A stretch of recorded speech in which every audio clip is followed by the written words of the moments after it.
ako isang vlogger po akong nagbubuhat dito ng paninda na wala pong nag-assist sa akin.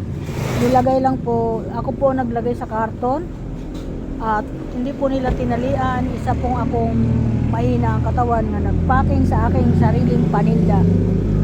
Wala po daw silang tali at hindi po sila nung una pong pamimili ko dito medyo maganda kasi nilalagay nila sa bag po. Ngayon po pangalawang araw hindi na po, sa una lang po pala may libre silang bag, ay ko ba pagdating sa pangalawa hinabol ko lang naman po dito yung medyo naka-discount ka ng kaunti, pero sa ganitong mahihirapan ako kagaya po nito ang paninda hindi po tinalian. Ayan po nakabukas ang karton, hindi po sila nagtatali dito. Ito po sa Dali, bagong bukas na grocery sa Dali, malapit po dito sa amin.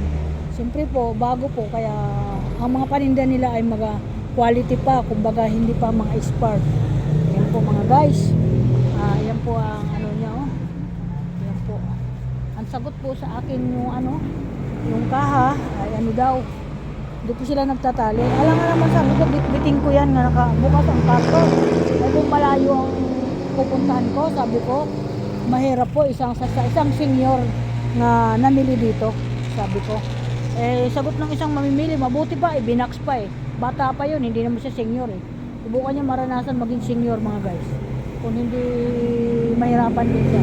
Kaya nakisuyo po ako sa isang nagtitinda ng paminta at yan na po mga guys, at isasakay na po yung aking paninda. Salamat naman, nakakita ko dito sa isang ayan po mga guys. Halika kuya, dahil sa tinulungan mo ako dito sa aking dala-dala, pasuyo kuya. Ayan po, ayan si kuya, pasuyo po. Ito po yung tumulong sa akin dito sa Dali na grocery. Ayan si kuya, nagtitinda lang po ng paminta ito. At ngayon, bibigyan ko siya ng tip kahit malapit lang. Medyo malayo-layo din yung tinawag niya. Para kahit may pambili siya ng kanyang pambili ng kanyang. Ayan kuya, kaya salamat sa tulong mo sa akin. Dahil nahirapan ako. Akala ko kasi yung grocery na yan, tutulungan ka. Ako ang nag-impake ng aking pinamili. Ako lahat. Ganun pala ang style nila dyan. Ganun talaga dyan. Plastic. Hindi, sa una libre yung plastic. Ayan si kuya. Hello kuya, thank you so much sa'yo. Ayan, okay. Ayan po nangyari. Kaya umangal ako. Sabi ko, masakit ang braso ko mga guys.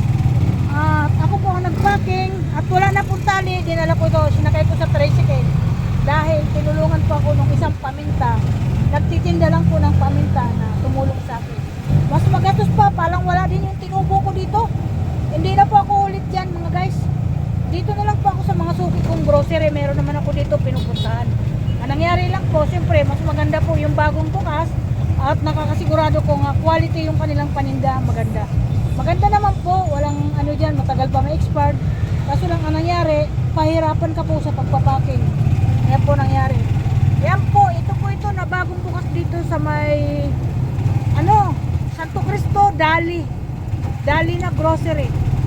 Ako, ngayon lang po ako namili na nahirapan ako kasi lahat po na binibilihan ko ng grocery ay inaayos po nila yung kanilang namimili. Ay kulang-kulang pong 2,000 ang binayaran ko dyan ngayon, kaya medyo parang masama ang loob ko mga guys. Ayan, buti na lang kamo, malapit lang yung paradahan ng tricycle.